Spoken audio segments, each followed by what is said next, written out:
How to turn on or turn off Bluetooth on the iPhone 16 series.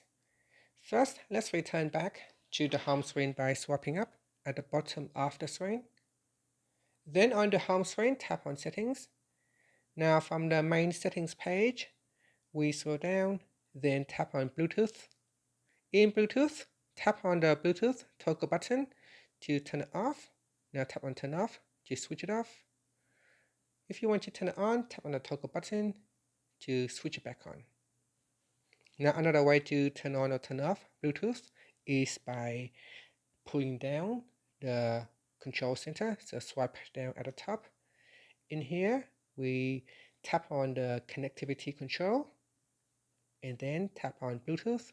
Tap on that to quickly switch it on or turn it off. So it's on, off, and that's it. Thank you for watching this video. Please like and subscribe to my channel for more videos.